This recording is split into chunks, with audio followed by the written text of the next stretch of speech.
ओम शांति। आज बाबा के महावाक्य हैं 2 अप्रैल 2025 के। बाबा की मुख्य शिक्षा है, मीठे बच्चे, इस पुरानी पतित दुनिया से तुम्हारा बेहद का वैराग चाहिए, क्योंकि तुम्हें पावन बनना है। तुम्हारी चढ़ती कला से बच्चे सबका भला होता है। प्रश्न बाबा पूछ रहे हैं, कहा जाता है आत्मा अपना ही शत्रु है, अपना ही मित्र है। सच्ची मित्रता क्या है? बाबा स्वयं उत्तर दे रहे हैं, एक बाप की श्रीमत पर सदा चलते रहना, यही सच्ची मित्रता है। सच्ची मित्रता है एक बाप को याद कर पावन बनना और बाप से पूरा वर्षा लेना। ये मित्रता करने की युक्ति बाप ही बतलाते हैं। संगम युग पर ही आत्मा अपना मित्र बनती है। गीत है, तूने रात गवाई सोए के, दिवस गवाया खा के, हीरे जैसा जन्म अमोलक, कौड़ी बदले खोए रे। ओम शांति। यूं तो ये गीत है भक्ति मार्ग के। सारी दुनिया में जो भी गीत गाते हैं, वह शास्त्र पढ़ते हैं, तीर्थों पर जाते हैं, वो सब है भक्ति मार्ग। ज्ञान मार्ग किसको कहा जाता है, भक्ति मार्ग किसको कहा जाता है, ये तुम बच्चे ही समझते हो। वेद, शास्त्र, उपनिषद आदि ये सब है भक्ति के।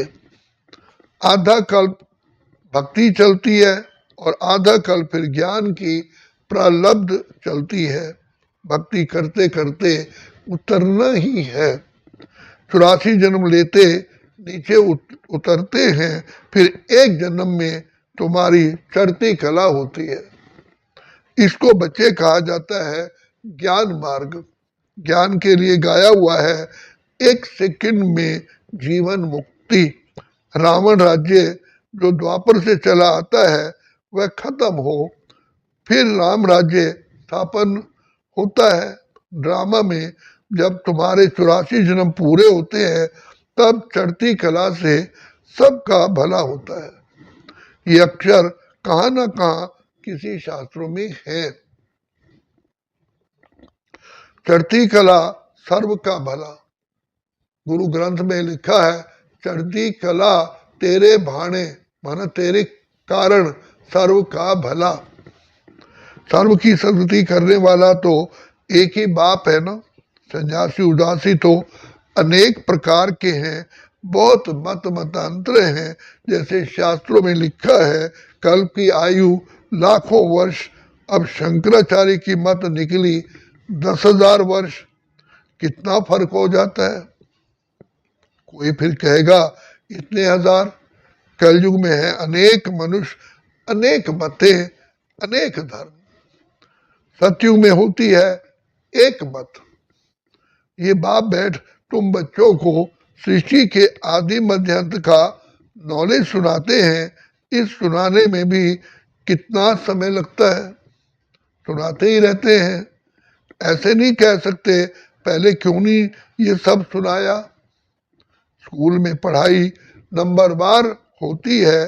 छोटे बच्चों को के शरीर के अंग छोटे होते हैं तो उनको थोड़ा सिखलाते हैं, फिर जैसे जैसे उनके शारीरिक अंग कर्मेंद्रियां बड़े होते जाएंगे, बुद्धि का ताला खुलता जाएगा, पढ़ाई धारण करते जाएंगे।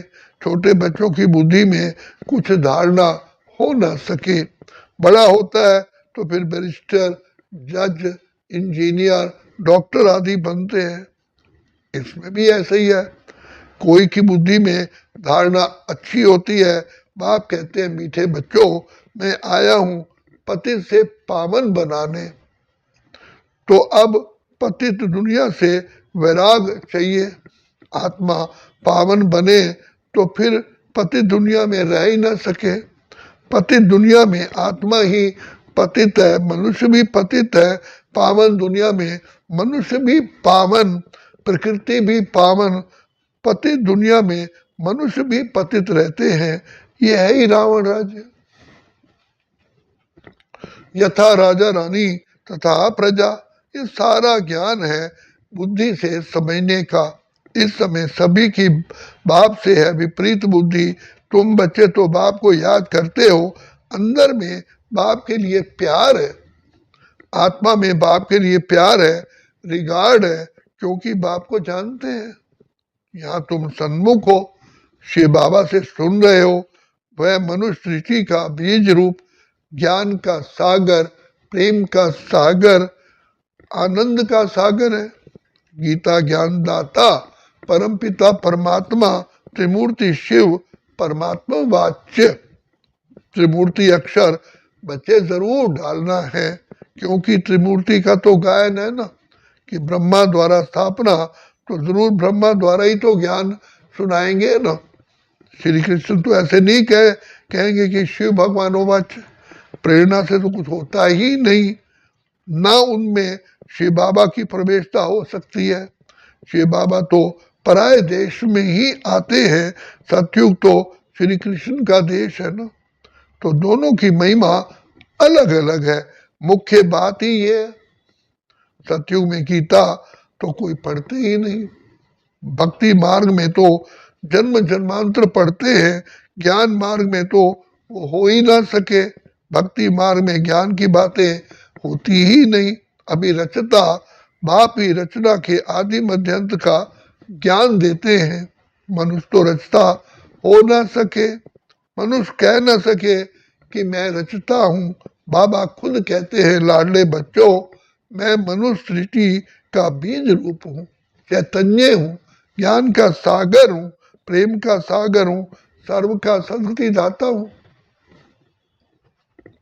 श्री कृष्ण की महिमा ही अलग है, तो यह पूरा अंतर अर्थात कंट्रास्ट लिखना चाहिए, जो मनुष्य पढ़ने से झट समझ जाए कि गीता का ज्ञान दाता श्री कृष्ण नहीं है। इस बात को स्वीकार किया तो वह ये तुमने जीत प्राप्त कर ली। मनुष्य श्री कृष्ण के पिछाड़ी कितना हैरान होते हैं। जैसे शिव के भक्त शिव पर गला काट देने को तैयार हो जाते हैं, बस हमको शिव के ही दर्शन चाहिए, शिव के पास ही जाना है। वैसे वो समझते हैं श्री कृष्ण के पास जाना है, परंतु श्री कृष्ण के पास तो जा ही ना सके। श्री कृष्ण के पास बलि चढ़ने की बात भी नहीं होती। देवियों पर बलि चढ़ते हैं, देवताओं पर कभी कोई बलि नहीं चढ़ेंगे। तुम देवियां हो ना, तुम शिव बाबा के बने हो, तो शिव बाबा पर बलि चढ़ते हैं। शास्त्रों में हिंसक बातें लिख दी हैं। तुम तो शिव बाबा के बच्चे हो, तन मन धन बलि चढ़ाते हो, और कोई बात ही नहीं, इसलिए शिव और देवियों पर बलि चढ़ाते हैं। अब गवर्नमेंट ने शिव काशी पर बलि चढ़ाना बंद कर दिया है, अभी वो तलवार ही नहीं है। भक्ति मार्ग में जो आपघात करते हैं, वो भी जैसे अपने साथ शत्रुता करने का उपाय है। मित्रता करने का एक ही उपाय है, जो बाप बतलाते हैं, बच्चे पावन बनकर बाप से पूरा पूरा वर्षा लो, एक बाप की श्रीमत पर चलते रहो। यही मित्रता है। कहते हैं जीवात्मा अपना ही मित्र अपना ही शत्रु है। फिर बाप आकर ज्ञान देते हैं तो जीवात्मा अपना मित्र बनती है। आत्मा पवित्र बन बाप से वर्षा लेती है।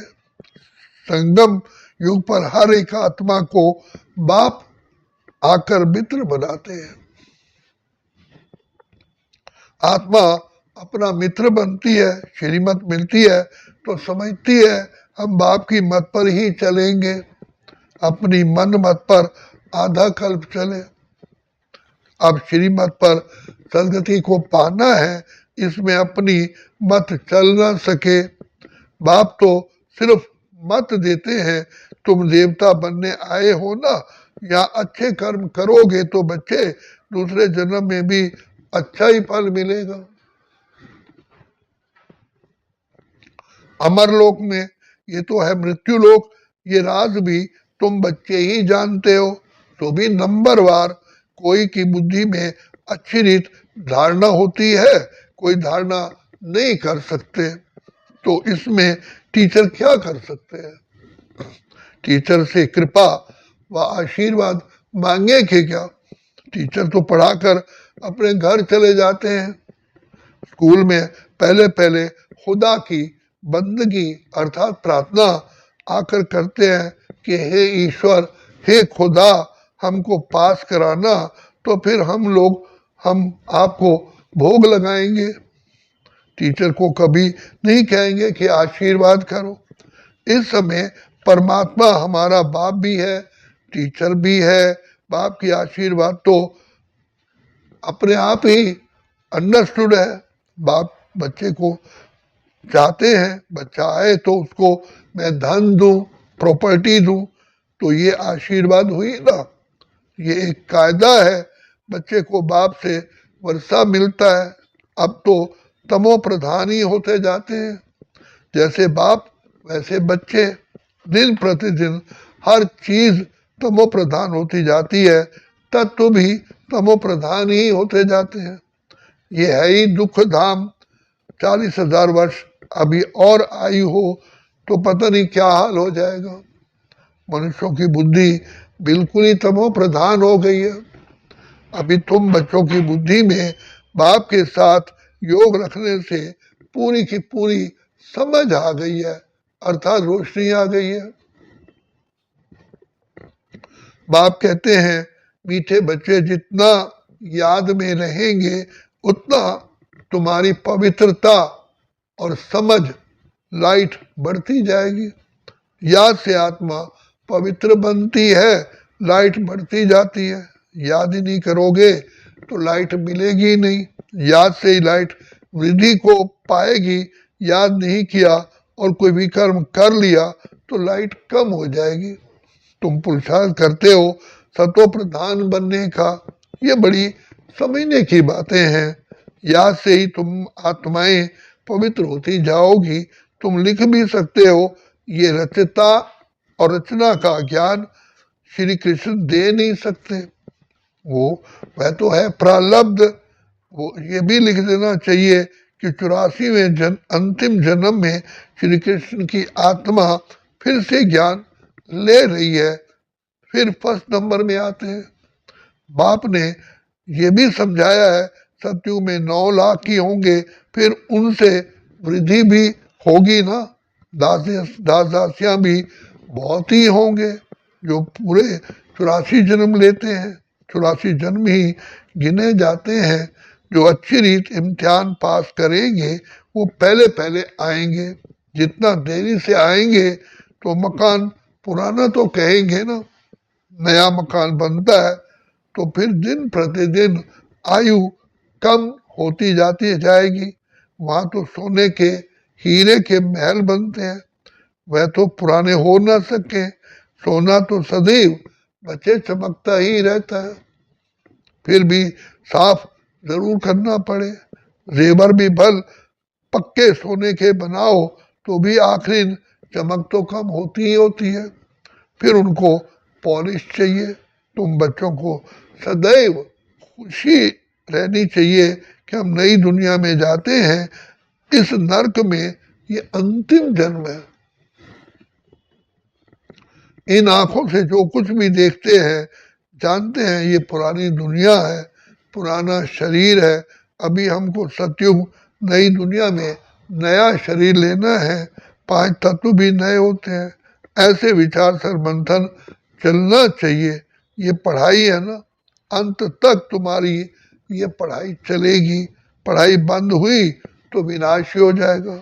तो अपने को स्टूडेंट समझ इस खुशी में रहना चाहिए कि भगवान स्वयं हमको पढ़ाते हैं। ये खुशी कोई कम थोड़ी है, परंतु साथ साथ माया भी उल्टा काम करा लेती है। 5-6 वर्ष रहते फिर माया गिरा देती है। एक बार गिरे तो फिर वह अवस्था हो ही ना सके। हम गिरे हैं तो घृणा आती है। अभी तुम बच्चों को सारी स्मृति रखनी है।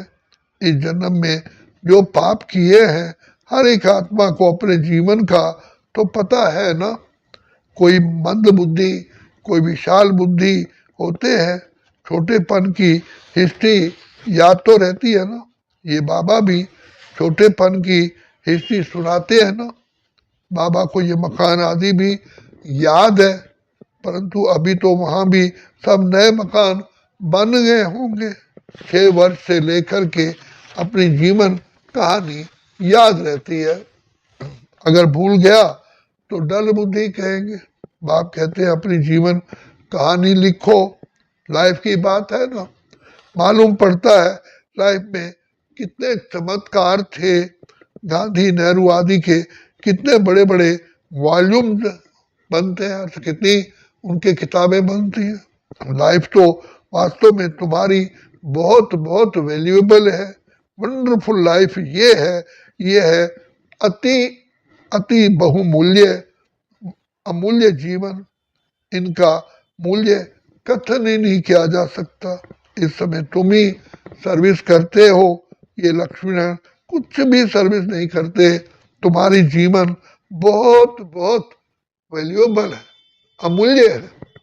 जबकि औरों का भी ऐसा जीवन बनाने की सेवा करते हो। जो अच्छी सर्विस करते हैं वह गायन लायक होते हैं। वैष्णव देवी का भी मंदिर है ना। अभी तुम सच्चे सच्चे वैष्णव बनते हो। वैष्णव माना जो पवित्र है। अभी तुम्हारा खान पान भी वैष्णव है। पहले नंबर के विकार में तो तुम पवित्र हो ही हो। पहले नंबर के विकार में तो तुम वैष्णव पवित्र ही हो। जगदम्बा के ये सब बच्चे ब्रह्मा कुमारियां हैं ना। ब्रह्मा और सरस्वती बाकी बच्चे हैं, उनकी संतान नंबरवार देवियां भी हैं जिनकी पूजा होती है। बाकी इतनी भुजाएं आदि दिए हैं, ये सब है फालतू। तुम बहुतों को आप समान बनाते हो तो भुजाएं दे दी हैं। ब्रह्मा को भी 100 भुजा वाला 1000 भुजा वाला दिखाते हैं। ये सब भक्ति मार्ग की बातें हैं। तुमको फिर बाप कहते हैं दैवी गुण भी धारण करने हैं। किसको भी दुख ना दो, किसको उल्टा सुलटा रास्ता बताए सत्यानाश ना करो। एक ही मुख्य बात समझानी चाहिए कि बाप और वर्षे को याद करो। अच्छा मीठे मीठे सिक्की लदे बच्चों प्रित मात पिता बाप दादा का याद प्यार और गुड मॉर्निंग रूहानी बाप की रूहानी बच्चों को नमस्ते। हम रूहानी बच्चों की रूहानी बाप दादा को याद प्यार गुड मॉर्निंग और नमस्ते। धारणा के लिए मुख्य सार है गायन व पूजन योग्य बनने के लिए पक्का पक्का वैष्णव बनना है। खान पान की शुद्धि के साथ साथ पवित्र रहना है। इस वैल्यूबल जीवन में सर्विस कर बहुतों का जीवन श्रेष्ठ बनाना है। बाप के साथ ऐसा योग रखना है जो आत्मा की लाइट बढ़ती जाए। कोई भी कर्म कर लाइट कम नहीं करना है। अपने साथ मित्रता रखनी है। वरदान है स्वस्थिति की सीट पर स्थित रहे। स्वस्थिति की सीट पर स्थित रहे। परिस्थितियों पर विजय प्राप्त करने वाले मास्टर रचता भव। कोई भी परिस्थिति प्रकृति द्वारा आती है, इसलिए परिस्थिति रचना है और स्वस्थिति वाला रचयिता है। मास्टर रचयिता और मास्टर सर्वशक्तिमान कभी हार खा ही नहीं सकता, असंभव है। अगर कोई अपनी सीट छोड़ते हैं तो हार होती है। सीट छोड़ना अर्थात शक्तिहीन बनना।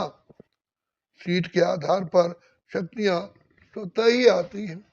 जो सीट से नीचे आ जाते उन्हें माया की धूल लग जाती है। बाप दादा के लाडले मर्जीबा जन्मधारी ब्राह्मण कभी देह अभिमान की मिट्टी में खेल ही नहीं सकते। स्लोगन है, दृढ़ता कड़े संस्कारों को भी मोम की तरह पिघला देती है। दृढ़ता बड़े कड़े संस्कारों को भी मोम की तरह मेल्ट कर देती है। अव्यक्त बाप दादा इशारा दे रहे हैं कि कंबाइंड रूप की स्मृति से सदा विजयी बनो। जैसे ज्ञान स्वरूप हो ऐसे स्नेह स्वरूप भी बनो। ज्ञान और स्नेह दोनों कंबाइन हो, क्योंकि ज्ञान बीज है, पानी स्नेह है। अगर बीज को पानी नहीं मिलेगा तो फल ही नहीं देगा। ज्ञान के साथ दिल का स्नेह है तो प्राप्ति का फल अवश्य मिलेगा। ज्ञान के साथ दिल का स्नेह है तो प्राप्ति का फल अवश्य मिलेगा। बाप कहते हैं, मीठे बच्चे, इस पुरानी पतित दुनिया से तुम्हारा बेहद का वैराग चाहिए, क्योंकि तुम्हें पावन बनना है। तुम्हारी चढ़ती कला से सबका भला होता है। अच्छा, ओम शांति, ओम शांति, ओम शांति।